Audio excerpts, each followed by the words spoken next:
আমাদের ইবাদতগুলো অনেকটা অন্তঃসার শূন্য হয়ে গেছে। এরকম নামাজ পড়ি, নামাজে কি পড়ি বুঝি না, নামাজে মনোযোগ আসে না। দীর্ঘদিন নামাজ পড়ছি, চোখ দিয়ে কখনো পানি বের হচ্ছে না। রোজা রাখছি, রোজার আধ্যাত্মিকত্ব কি বুঝতে পারছি না। হজ করছি, হজের মূল চেতনা কি বুঝতে পারছি না। উমরা করছি, এর চেতনা কি বুঝতে পারছি না। হজ বলেন, উমরা বলেন, কুরবানি বলেন, সাফা মারওয়া সাই বলেন, পাথর, শয়তানকে পাথর নিক্ষেপ বলেন, মাকাম ইব্রাহিমের সালাত বলেন, জমজম কূপ বলেন, আরাফার মাঠ বলেন, এই পুরো বিষয়গুলো, এবং ইয়াউমুন নাহার মানে পশু যে কুরবানি করলাম আমরা, ঈদুল আজহা পালন করলাম, এই পুরো বিষয়গুলোর সাথে একটা পরিবারের স্মৃতি জড়িত আছে। একটা পরিবার, তার নাম নবী ইব্রাহিম আলাইহিস সালাম। একটু আগে আমরা দরুদ পড়েছি, আল্লাহুম্মা সাল্লি আলা মুহাম্মাদ, হে আল্লাহ মুহাম্মদ সাল্লাল্লাহু আলাইহি ওয়াসাল্লামের প্রতি আপনি শান্তি বর্ষণ করুন। ওয়া আলা আলি মুহাম্মদ, মুহাম্মদ সাল্লাল্লাহু আলাইহি ওয়াসাল্লামের পরিবারের উপরেও কামা সাল্লাইতা আলা ইব্রাহিম, ঠিক যেমনি আপনি শান্তি বর্ষণ করেছিলেন ইব্রাহিম আলাইহিস সালামের উপরেও এবং তার পরিবার বর্গের উপরেও, একইভাবে পরেরটুকু কামা বারাকতা আলা ইব্রাহিম। তো নবী সাল্লাল্লাহু আলাইহি ওয়াসাল্লামের সাথে ইব্রাহিম আলাইহিস সালামের নাম জুড়ে দেওয়া হলো কেন? একটা প্রশ্ন। এখানে অন্য কোনো নবীর নাম কেন এলো না? নবী সাল্লাল্লাহু আলাইহি ওয়াসাল্লাম এবং ইব্রাহিম আলাইহিস সালামের জীবনের মধ্যে সবচেয়ে বেশি মিল ছিল। অন্য নবীদের চাইতে ইব্রাহিম আলাইহিস সালামের সাথে তার জীবনের সবচেয়ে বেশি মিল ছিল। যখন মেরাজে নবী সাল্লাল্লাহু আলাইহি ওয়াসাল্লাম গিয়েছেন আল্লাহ পাকের সাথে সাক্ষাৎ করতে, তখন তিনি বলেছিলেন ফিরে এসে যে আমি সপ্তম আসমানে বাইতুল মামুরের সাথে হেলান দেয়া অবস্থায় ইব্রাহিম আলাইহিস সালামকে দেখেছি। আমি আবার বলছি, আমি সপ্তম আসমানে পার হয়ে বাইতুল মামুরের, বাইতুল মামুর কি? ফেরেশতাদের তাওয়াফ করার জায়গা, কাবা ঘরের সোজা উপরে। তো এই বাইতুল মামুরে ইব্রাহিম আলাইহিস সালামকে হেলান দিয়ে বসে থাকতে দেখেছি, এবং আমি দেখেছি আমার চেহারা এবং তার চেহারা সম্পূর্ণ এক। মানে আমাদের নবী মুহাম্মদ সাল্লাল্লাহু আলাইহি ওয়াসাল্লাম এবং আমাদের নবীগণের পিতা আবুল আম্বিয়া ওয়াল মুরসালিন ইব্রাহিম আলাইহিস সালাম, তাদের দুইজনের চেহারা ছিল একই রকম। চেহারা একই রকম, একটা রূপক অর্থ হতে পারে, সেটা হলো তাদের জীবনের প্রতিটা ক্ষেত্রেই মিল আছে। একটু আমি সংক্ষিপ্ত আকারে দেখাবো আপনাকে। ইব্রাহিম আলাইহিস সালাম জন্মগ্রহণ করেছেন ব্যাবিলন শহরে। ব্যাবিলন সভ্যতার নাম শুনেছিলেন? আজকে থেকে 2500 বছর আগের সভ্যতা। এবং এখন আমরা সভ্যতা নিয়ে অনেক বড়াই করে থাকি, কিন্তু অনেক বড় বড় উঁচু উঁচু সভ্যতা পৃথিবী থেকে বিদায় নিয়ে চলে গেছে, আমরা ওদের নামও জানি না। আদ জাতির নাম শুনেছেন? ইরম, সামুদ, এগুলোর নাম শুনেছেন? ইরম যাতিল ইমাদ লাম ইখলাক মিসলুহা ফিল বিলাদ। আল্লাহ পাক বলেছেন ইরম এবং সামুদ এমন জাতি ছিল, এরা এমন জাতি ছিল, এরকম কোনো সভ্যতা এর পরে আর প্রতিষ্ঠিত হয় নাই। লাম ইখলাক মিসলুহা ফিল বিলাদ, পৃথিবীতে এর চেয়ে উন্নত কোনো সভ্যতা এরপর আসে নাই। আমরা সভ্যতার বড়াই করাটা একটু কমিয়ে দেই। এমন অনেক সভ্যতা চলে গেছে, নামও নিশান মিটে গেছে, যেগুলো আমাদের চেয়ে অনেক উচ্চ ছিল। আসেন, ব্যাবিলনের সেই সভ্যতার মূল জিনিস ছিল শিরক, মূর্তি পূজা, এবং মূর্তি পূজক শাসক, তার নাম কি ছিল? নমরুদ। কি নাম ছিল? নমরুদ। খুব শর্ট করে শেখাচ্ছি ভাই, সময় নিব না ইনশাআল্লাহ। এবং এই নমরুদের যে প্রধান পুরোহিত, তার নাম ছিল আজার। কি নাম? আজার। এবং এই আজার এর ছেলে হচ্ছে ইব্রাহিম আলাইহিস সালাম। আল্লাহ পাক সবচেয়ে বড় পুরোহিতের ঘরে জন্ম দিয়েছেন সবচেয়ে বড় তাওহীদপন্থীকে। ঠিক যেমন নবী সাল্লাল্লাহু আলাইহি ওয়াসাল্লাম যে সমাজে ছিলেন, সমাজটা কেমন ছিল? শিরক, রিবা, সুদ, ঘুষ, জেনায় ভর্তি। আল্লাহ পাক ওই কুরাইশদের মধ্যেই জন্ম দিয়েছেন কাকে? মুহাম্মদ সাল্লাল্লাহু আলাইহি ওয়াসাল্লাম। দেখেন চেহারার মিল পাচ্ছেন, জীবনের মিল। এবার ইব্রাহিম আলাইহিস সালাম যখন সত্য চিনতে পারলেন, তার বাবাকে তিনি বলছেন, কি বলছেন? সূরা মারিয়াম পড়ে দেখবেন। তিনি বলছেন, ইয়া আবাতি, হে আমার বাবা, লিমা তা'বুদু, তুমি কেন তার উপাসনা করো? মা লা ইয়াসমাউ, যে শুনতেও পারে না, ওয়ালাম ইউবসিরু, এবং দেখতেও পারে না, ওয়ালাম ইউগনি আনকা শাইআ, এবং তোমার কোনো উপকারও করতে পারে না। ইব্রাহিম তার পিতাকে বলছেন, আজারকে, তুমি কেন এমন এক সত্তার উপাসনা করো যে না দেখে, না শোনে, না তোমার কোনো ক্ষতি করতে পারে, না উপকার করতে পারে। সেম দাওয়াত দিয়েছেন নবী সাল্লাল্লাহু আলাইহি ওয়াসাল্লাম তার চাচাদেরকে, কুরাইশদেরকে। তিনি এই পাহাড়ের উপর দাঁড়িয়ে বলছেন, হে কুরাইশ, নবী সাল্লাল্লাহু আলাইহি ওয়াসাল্লাম, তোমাদেরকে আমি যদি বলি এই পাহাড়ের পিছনে শত্রু দল আছে, তোমাদেরকে আক্রমণ করবে, তোমরা কি বিশ্বাস করবে? তো কুরাইশরা বলছে, অবশ্যই বিশ্বাস করবো, কারণ তুমি হচ্ছে আল আমিন, তোমাকে কখনো মিথ্যাবাদী পাই নাই। নবীজি বললেন, কুলু লা ইলাহা ইল্লাল্লাহ তুফলিহুন, তোমরা খালি বলো যে আল্লাহ ছাড়া কোনো ইলাহ নাই, সফল হবে। সেম দাওয়াত না? পরিণতিও সেম। ইব্রাহিমের পিতা আজার তাকে বলছেন, লাইল্লাম তানতাহি লাআরজুমান্নাকা রাহজাম মালিয়া, ইব্রাহিম তুমি যদি আমার উপাস্যগুলো থেকে মুখ ফিরাও তাহলে আমি তোমাকে রজম করব, পাথর নিক্ষেপ করে এখান থেকে বের করে দেবো। ওয়াহজুরনি মালিয়া, এখান থেকে দূর হও হতভাগ। ইব্রাহিমের বাবা তার সন্তানকে তাড়িয়ে দিলেন, আর ইব্রাহিম আলাইহিস সালাম দোয়া করলেন, সাস্তাগফিরু লাকা রব্বি, আমি আমার রবের কাছে তোমার জন্য ক্ষমা চাবো, আশা করা যায় আমার রব তোমাকে মাফ করতেও পারে, যদিও বা তাকে মাফ করা হবে না। পরবর্তীতে তিনি আর ক্ষমা চান নাই। ঠিক নবী সাল্লাল্লাহু আলাইহি ওয়াসাল্লামকে দেখেন, তার এই যে কুরাইশ ট্রাইব, তার উপরে এই তাওহীদের দাওয়াত দেওয়ার পরেই শুরু করলো নির্মম অত্যাচার, হত্যার চেষ্টা, গালিগালাজ, ঠিক আছে, উটের ভুঁড়ি চাপিয়ে দেয়া, শারীরিক আঘাত, মানসিক কষ্ট, বয়কট করা, দেশ থেকে তাড়িয়ে দেয়া, কি না করেছে। তাকে 16 বার হত্যার চেষ্টা করা হয়েছে, আর সারা জীবনে 15টা গালি খেতে হয়েছে, রক্ত দিতে হয়েছে, অর্থ সম্পদ দিতে হয়েছে, তার সম্মানের হানি করার চেষ্টা করা হয়েছে, তাকে এক পর্যায়ে দেশ থেকে বেরো করে দেওয়া হয়েছে। মিল পাচ্ছেন?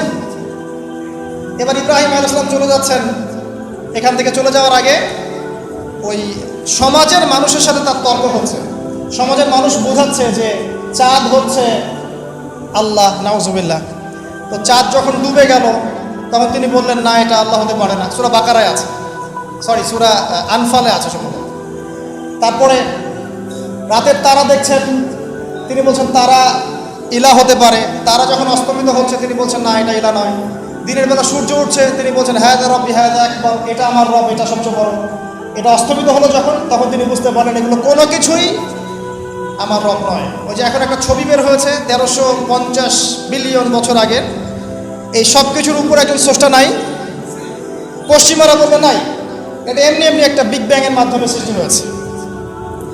অথচ আল্লাহ পাক বলছেন, শোনেন, আল্লাহ পাক বলছেন এগুলো সব কিছুই প্রথম আকাশের অন্তর্ভুক্ত, এরপরে আছে দ্বিতীয় আসমান, তারপর তৃতীয়, তারপর চতুর্থ, এরকম করতে করতে 7 আসমান। এখন পর্যন্ত যেগুলো দেখছেন 1350 বিলিয়ন বছর আগের ছবি টবি ইত্যাদি, এগুলো প্রথম আসমানের অংশ, প্রথম আসমানের সামান্য একটু অংশ মাত্র। এভাবে 7 আসমান, এবং প্রত্যেক আসমানের মাঝখানে ডিস্টেন্স হচ্ছে 500 বছরের পথ। 7 আসমানের উপরে আছে কুরসি, ওয়াসিআ কুরসিয়ুহুস সামাওয়াতি ওয়াল আরদ, আল্লাহ পাকের কুরসি এই 7 আসমানকে ঘিরে আছে, সুবহানাল্লাহিল আযীম। এর উপরে আছে মহাসাগর, একটা সাগর। এগুলো বিশ্বাস করবেন এখন বললে, কালকে নাসা গবেষণা করে বের করলে বিশ্বাস করবে। কথা বুঝতে পারছেন না? এগুলো মোটেই বিশ্বাস করবে না মানুষ এখন। কিন্তু কাল যদি বলে যে অমুক একটা উপগ্রহ পাঠিয়েছিলাম, সে ছবি তুলে পাঠিয়েছে, মহাসাগর আছে, হ্যাঁ, তখন বিশ্বাস করবে, হ্যাঁ আছে। প্রাণের অস্তিত্ব খুঁজে বেড়াচ্ছে মহাকাশে। আল্লাহ পাক আগেই বলেছেন অসংখ্য প্রাণ আছে মহাবিশ্বে, কিন্তু কোরআন বিশ্বাস করবে না। এভাবে ঘুরতে ঘুরতে যখন জান্নাতের দেখা পাবে না, যদি পায় আর কি, তখন মানুষকে বলবে একটা গ্রহের সন্ধান পেয়েছি, গ্রহের মধ্যে হুর পড়িয়ে আছে, যাদের ওড়না দিয়ে এমন সুগন্ধ বের হয়, যার ওড়নার কোনা যদি পৃথিবীতে নামিয়ে দেওয়া হতো তাহলে সারা পৃথিবী সুগন্ধে ভরে যেত। তখন মানুষ বিশ্বাস করে, হ্যাঁ আছে।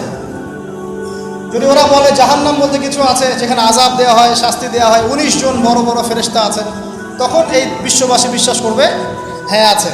আর ওরা যখন কিছু বিশ্বাস করে তখন সারা বিশ্বকে বিশ্বাস করাতে বাধ্য করে। ওরা বলছে করোনা, তখন সবাই বলছে করোনা। ওরা বলছে অমিক্রন, এখন সবাই বলছে অমিক্রন। তারপরে এগুলো বন্ধ, এবার রাশিয়া ইউক্রেন, এবার রাশিয়া ইউক্রেন।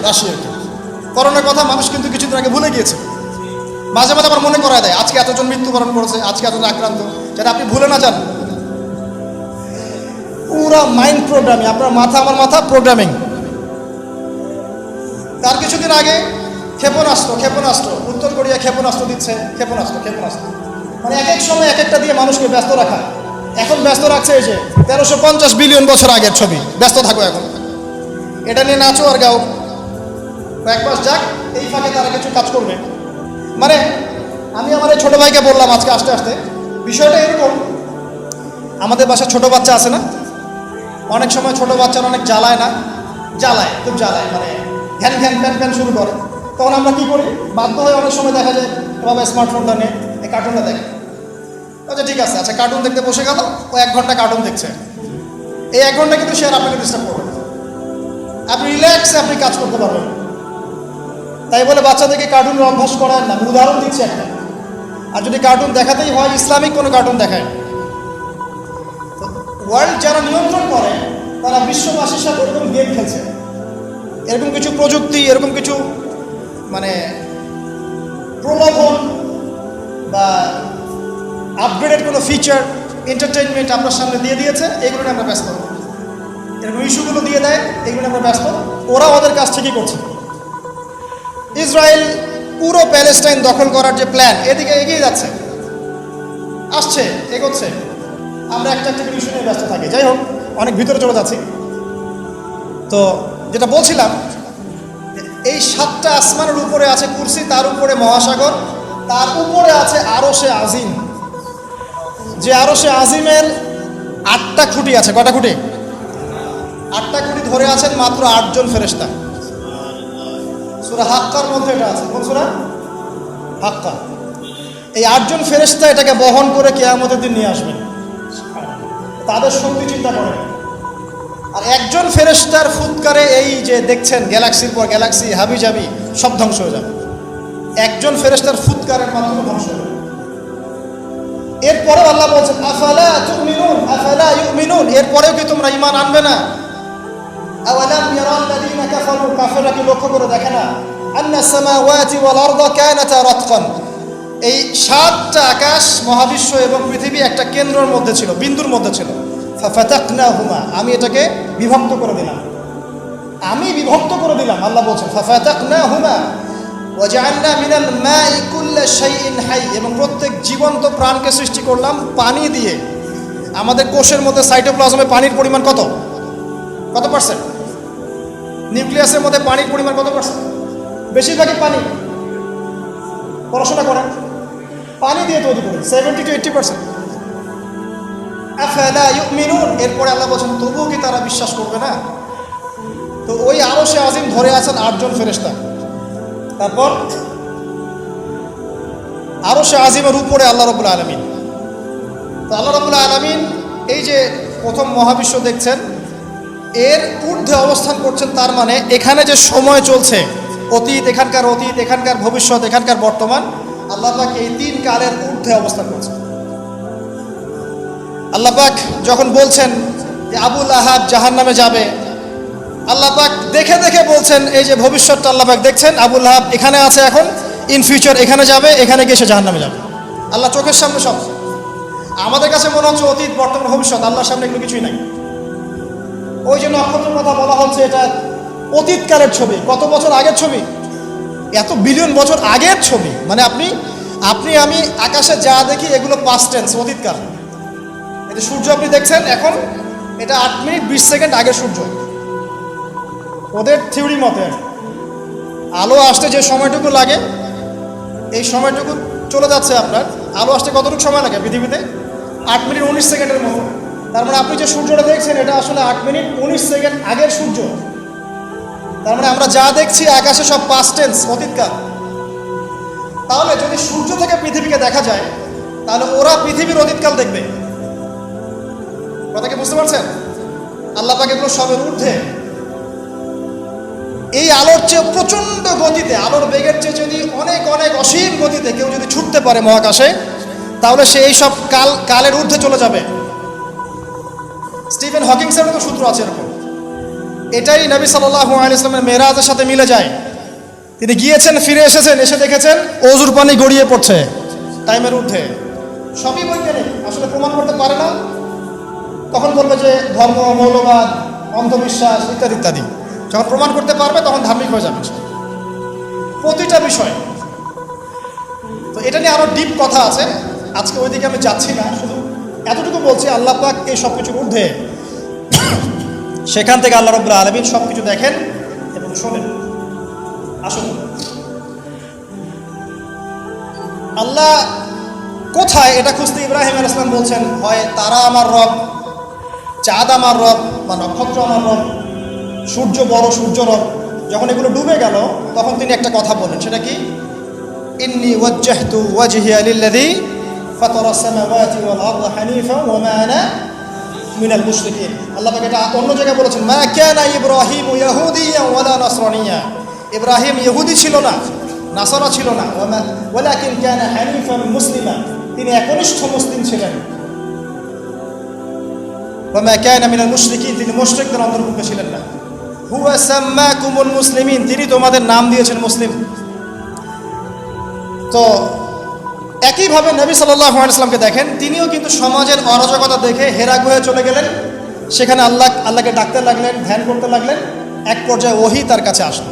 দুজনের দেখেন কত মিল পাওয়া যাচ্ছে। এরপর যেমন ইব্রাহিম আলাইহিস সালামকে সমাজ থেকে তাড়িয়ে দেওয়া হলো, নবী সাল্লাল্লাহু আলাইহি ওয়াসাল্লামকেও সমাজ থেকে কি করা হলো? তাড়িয়ে দেওয়া হলো, মারা হলো, গালি দেওয়া হলো, রক্তাক্ত করা হলো। এক পর্যায়ে তাকে হিজরত করে চলে যেতে হলো। মিল পাচ্ছেন? পরিবার বাধা দিয়েছে ইব্রাহিম আলাইহিস সালামকেও, মুহাম্মদ সাল্লাল্লাহু আলাইহি ওয়াসাল্লামকে। আত্মীয়রা বাধা দিয়েছে ইব্রাহিম আলাইহিস সালামকেও, মুহাম্মদ সাল্লাল্লাহু আলাইহি ওয়াসাল্লামকে। সমাজ বাধা দিয়েছে ইব্রাহিম আলাইহিস সালামকেও, মুহাম্মদ সাল্লাল্লাহু আলাইহি ওয়াসাল্লাম। হিজরত করে চলে যেতে হয়েছে তাকেও এবং তাকেও আলাইহিস সালাম। দুজনের চেহারার মিল। চলে যাওয়ার সময় তাদের সাথে কে ছিল? ইব্রাহিমের সাথে তার স্ত্রী সারা। তার স্ত্রীর নাম কি? বিশ্বের সবচেয়ে সুন্দরী মহিলা ছিলেন দুজন। কয়জন? দুজন। একজন হাওয়া আলাইহিস সালাম, দুই নাম্বার সারা আলাইহিস সালাম। তাদের মতো সুন্দরী নারী পৃথিবীতে খুব একটা আসেন। এই ওয়াজটা আবার আপনার বউকে শোনায়েন না, রাগ হয়ে যাবে।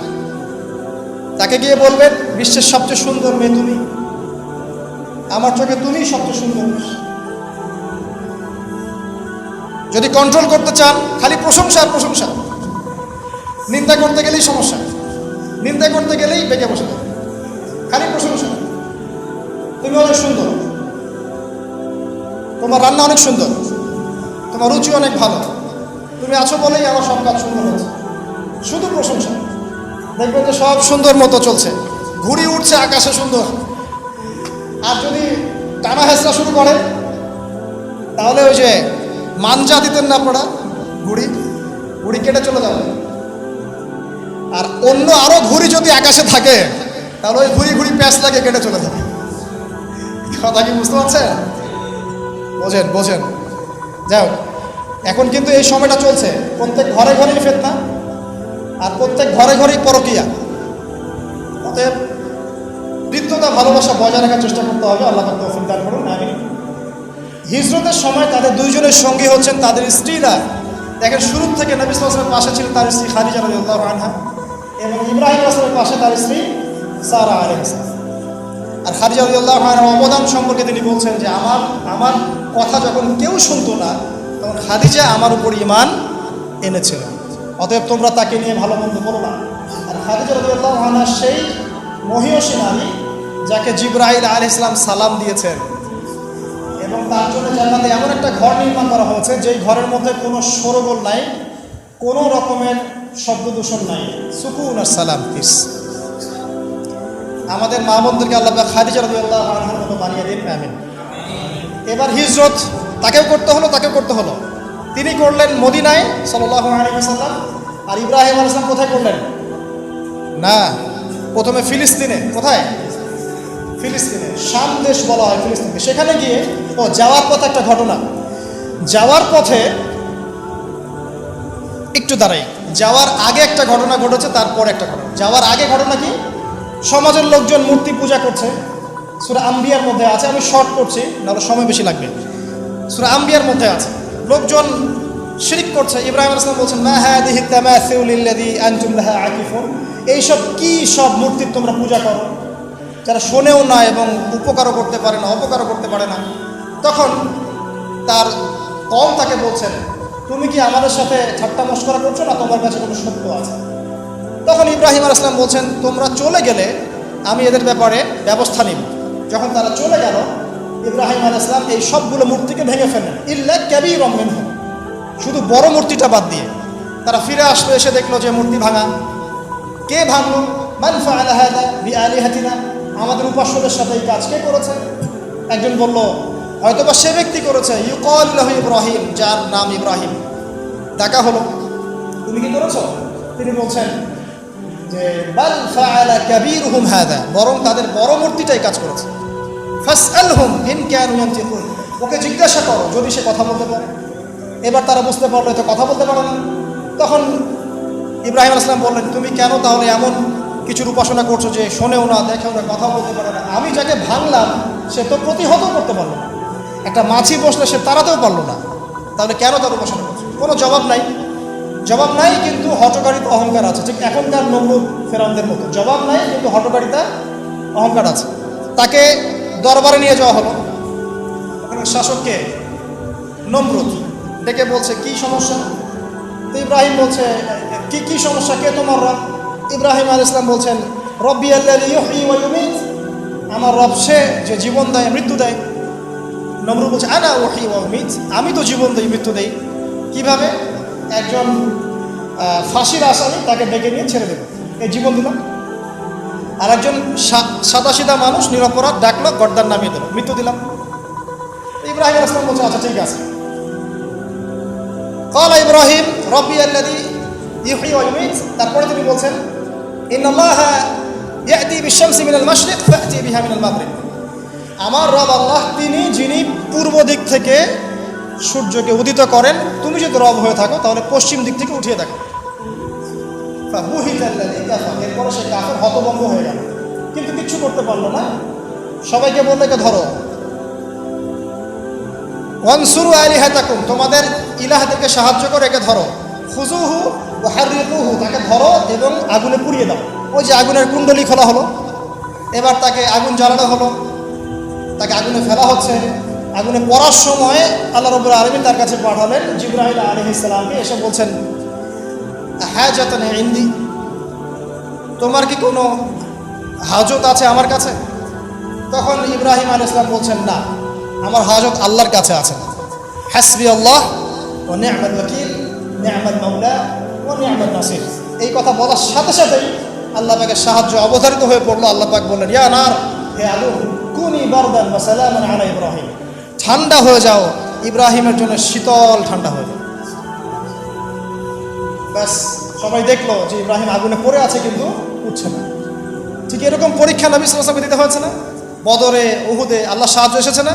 আল্লাহর ফেরেশতা এসেছে, তার মাধ্যমে সাহায্য হয়েছে। এক একজনের মানে মাত্রাটা ডিফারেন্ট ছিল, কিন্তু ঘটনা কিন্তু সেই। যাই হোক, এরপরে ইব্রাহিম আলাইহিস সালাম চলে যাচ্ছেন ওই কমিউনিটি থেকে। মিশরের এক বাদশা লম্পট, সে স্ত্রী সারাকে কিডন্যাপ করলো। এবার সারাকে তার সাথে খারাপ কিছু করার ইচ্ছা করা মাত্রই অবশ হয়ে সে পড়ে গেল, প্যারালাইজ 3 বার। এই জায়গায় এই বাদশা বুঝতে পারে যে এই মহিলা বা এই নারী কোনো সাধারণ কোনো নারী নয়। তখন তিনি ছেড়ে দেন তাকে এবং তার সাথে হাজরা আলাইহিস সালামকেও হাদিয়া দিয়ে দেন। এই সময় ইব্রাহিম আলাইহিস সালাম নামাজে দাঁড়িয়েছিলেন। যখন তার স্ত্রী বিপদে পড়েছে এবং তিনি বিপদে পড়েছেন, তখন তিনি নামাজে দাঁড়িয়ে গিয়েছেন, ঠিক নবী সাল্লাল্লাহু আলাইহি ওয়াসাল্লামের মতো। তিনি বলতেন, যখনই আমি উদ্বিগ্ন হই তখনই নামাজে দাঁড়িয়ে যাই। আমরা যদি কোনো বিষয়ে টেনশনে পড়ি, উদ্বিগ্ন হই, তাহলে একটাই কাজ করবেন, নামাজে দাঁড়াবেন। সিগারেট ধরার দরকার নেই, টেনশনে স্মোক করার দরকার নেই, ড্রাগস নেওয়ার দরকার নেই, একটা মিউজিক ছেড়ে দেওয়ার দরকার নেই। নামাজে দাঁড়িয়ে যান, আল্লাহ পাক আপনার টেনশন দূর করে দেবে ইনশাআল্লাহ। একই জিনিস। এরপরে হাজরা আলাইহিস সালামকে ইব্রাহিম আলাইহিস সালাম বিয়ে করে নেন, প্যালেস্টাইনে চলে যান। এখন সন্তান হচ্ছে না। শেষ বয়সে গিয়ে ইব্রাহিম আলাইহিস সালাম বলছেন, ইন্নী যাহিবুন ইলা রাব্বি সায়াহদিন, আমি চললাম আমার রবের দিকে, আমার রব আমাকে পথ দেখাবেন। রব্বি হাবলি মিনাস সলিহিন, হে আমার রব আমাকে সলিহিন সন্তান দিন, মানে উত্তম নেককার সন্তান দিন। রব্বি হাবলি মিনাস সলিহিন ফাবাশশারনাহু বিগুলামিন হালিম, আল্লাহ বলেন এরপর আমি তাকে একজন সহনশীল সন্তানের সুসংবাদ দিলাম। এরপর এই সন্তান যখন বড় হলো, ফালাম্মা বালাগা মাআহু সা'য়া, যখন সে দৌড়ানো শিখলো, ক্বালা ইয়া বুনাই, ইব্রাহিম আলাইহিস সালাম বললেন, হে আমার সন্তান, ইন্নী আরা ফিল মানামি আন্নী আসবাহুক, আমি স্বপ্নে দেখেছি আমি তোমাকে জবাই করছি, ফানজুর মাযা তারা, তোমার কি রায় আমাকে বলো। এই বাচ্চার বয়স কত হবে? 10 বা 12। তখন ইসমাঈল আলাইহিস সালাম বলছেন, ইয়া আবাতি, হে আমার বাবা, ইফআল মা তুমার, আল্লাহ পাক আপনাকে যা আদেশ করেছেন সেটা আপনি করুন। সাতাজিদুনি ইনশাআল্লাহু মিনাস সাবিরিন, ইনশাআল্লাহ আপনি আমাকে ধৈর্যশীল পাবেন। কত বছর বয়স? 10 বা 12। মানে আমাদের এই জেনারেশনের 10-12 বাদ দেন, 20-30 বছরের মানুষকে জিজ্ঞাসা করেন এরকম কোনো চেতনা আছে কিনা আদৌ আল্লাহর হুকুমের সামনে মাথা নত করার। আল্লাহ পাক হুকুম করেছেন, মাথা নত। জীবন দেওয়া তো অনেক বড় বিষয়, আল্লাহর জন্য জীবন উৎসর্গ করা তো বিশাল ব্যাপার, সবচেয়ে চূড়ান্ত লেভেল। নামাজ পড়ে কিনা জিজ্ঞাসা করে, হারাম অ্যাফেয়ার ছাড়তে পারছি কিনা জিজ্ঞাসা করে, মিউজিক ছাড়তে পারছি কিনা জিজ্ঞাসা করে, বাদ্যযন্ত্র ছাড়তে পারছি কিনা জিজ্ঞাসা করে, আল্লাহর জন্য আল্লাহর জন্য সুদ ছাড়তে পারে কিনা জিজ্ঞাসা করে, আল্লাহর জন্য যার যার সম্পত্তি ওকে দিয়ে দিতে পারে কিনা জিজ্ঞাসা করে, সদকা করার মানসিকতা, আল্লাহর জন্য একটা মসজিদ করতে পারে কিনা, একটা মাদ্রাসা করতে পারে কিনা। জীবন দেওয়া অনেক বড় বিষয়। যারা ছোট ছোট কুরবানি করতে পারে না, এরা বড় কুরবানি করতে পারবে না ভাবা যায় না, এত সহজ না। যারা ছোট ছোট কুরবানি করতে পারে না, যে 5 টাকা দান করার মানসিকতা রাখে না, তার কাছে আপনি 5 লাখ টাকা চাচ্ছেন, সম্ভব? ইল্লা মাশাআল্লাহ। তো এই বাচ্চার বয়স 12 বছর, বলছেন, ইয়া আবাতি, হে আমার বাবা, ইফআল মা তুমার, আল্লাহ পাক যা আদেশ করেছেন করেন, আমাকে ধৈর্যশীল পাবেন। এরপরে ফালাম্মা আসলামা ওয়া তাল্লাহু লিল জাবিন, যখন তার উভয় আত্মসমর্পণ করলেন এবং বাবা ছেলেকে পাশ করে শুইয়ে দিলেন জবাই করার মতো করে। ওয়ানাদাহু ইয়া ইব্রাহিম, আল্লাহ বলছেন, আমি ইব্রাহিমকে ডাকলাম, হে ইব্রাহিম, কদ সাদ্দাকতা রুয়া, তুমি তোমার স্বপ্নকে সত্যি করেছো।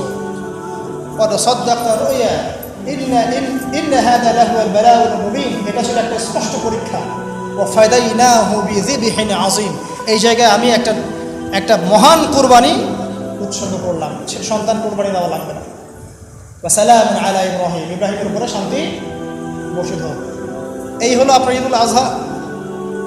কয়জন মানুষ কুরবানি করার সময় এই চেতনা লালন করেছে যে আমি ইব্রাহিম, আমি যাকে কুরবানি করছি আমার সবচেয়ে প্রিয় বস্তু ইসমাঈল, এবং যদি জীবনে কখনো আমার সুযোগ আসে আমিও আমার জান, আমার মাল, আমার সম্পদ আল্লাহর রাহে কুরবানি করবো ইনশাআল্লাহ। কয়জন এই রাহে কুরবানি করেছে? স্রেফ গোশত খাওয়ার উৎসব বানিয়ে নিয়েছি আমরা এটাকে, স্রেফ গোশত খাওয়া। আর গোশতের ভাগাভাগি কারাকারি নিয়ে যে মানে কি যে একটা অবস্থা, এটা আমার চেয়ে আপনারা ভালো জানেন। যাই হোক, এরপরে বাবা ছেলে মিলে নির্মাণ করলেন কাবা। আল্লাহ পাক তাদের সম্পর্কে বলছেন যে ইয ক্বালা লাহু রাব্বুহু আসলিম ক্বালা আসলামতু লিরাব্বিল আলামিন, যখনই আল্লাহ পাক ইব্রাহিম আলাইহিস সালামকে কোনো আদেশ করেছেন তিনি সাথে সাথে সেটা মাথা পেতে নিয়েছেন। এর নাম হচ্ছে মুসলিম, এবং তিনি মুসলিম জাতির পিতা।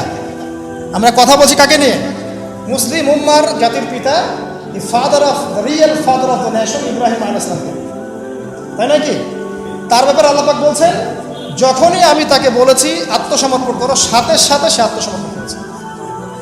এবং যত পরীক্ষা আমি তাকে নিয়েছি প্রত্যেকটা পরীক্ষায় সে উত্তীর্ণ হয়েছে। এরপরে কাবা ঘর নির্মাণ করেছে, নির্মাণ করার পরে দোয়া করেছে, এই যে রব্বানা তাকাব্বাল মিন্না ইন্নাকা আনতাস সামিউল আলিম ওয়া তুব আলাইনা ইন্নাকা আনতাত তাওয়াবুর রহিম, দোয়া করেছে। এর আগে যে জমজম কূপের ঘটনাও আছে, হাজরা আলাইহিস সালাম ছুটছেন, খাবার পানি কিছুই নাই, অলৌকিকভাবে আল্লাহ রাব্বুল আলামিন এই জমজম কূপ তৈরি করলেন। তাই প্রতিটা ঘটনা কার সাথে সম্পৃক্ত? ইব্রাহিমের পরিবারের সাথে সম্পৃক্ত আলাইহিস সালাম। এই দোয়া করার পর তিনি আরও একটা দোয়া করেছেন, সেই দোয়াটা কি জানেন? রব্বানা ওয়াবআস ফীহিম রাসূলান মিনহুম ইয়াতলু আলাইহিম আয়াতিক ওয়া ইউআল্লিমুহুমুল কিতাবা ওয়াল হিকমা ওয়া ইউযাক্কিহিম ইন্নাকা আনতাল আজিজুল হাকীম। ইব্রাহিম আলাইহিস সালাম শেষ দোয়াটা করেছেন, হে আমার রব, এরপরে আপনি এমন একটা ন্যাশন পাঠাবেন, যেই ন্যাশনের মধ্যে এমন একজন নবী পাঠাবেন, যেই নবী তাদেরকে আপনার কিতাব শেখাবে, সুন্নত শেখাবে, তাদেরকে পবিত্র করবে। এই দোয়ার ফসল হচ্ছে মুহাম্মদ সাল্লাল্লাহু আলাইহি ওয়াসাল্লাম। ইব্রাহিম আলাইহিস সালামের 2 ছেলে, একজন ইসমাঈল যাকে কেন্দ্র করে মক্কার এই ঘটনাগুলো, আরেক ছেলে হচ্ছে কি বলেন ইসহাক, তাকে কেন্দ্র করে ওই ফিলিস্তিনের ঘটনা। ইসহাক আলাইহিস সালামের ছেলে ইয়াকুব আলাইহিস সালাম, তার সন্তান 11টা বা 12টা সন্তান, একজন বেনিয়ামিন, আরেকজন ইউসুফ, আর এইদিকে ইউসুফের ভাইরা 12 বা 13 জন সন্তান। তো এইভাবে আবার ইউসুফ থেকে আবার মিশর, মানে এভাবেই ঘুরেছে আর কি মধ্যপ্রাচ্য। মানে এই ইয়াকুব আলাইহিস সালামের বংশধরদের মধ্যেই আছে দাউদ, আছে সুলাইমান, আছে ইউনুস, ইউসুফ, সব এখানে, ঈসা ইবনে মারিয়াম, মুসা, সব এখানে। এটাকে বলা হয় বানু ইসরাঈল।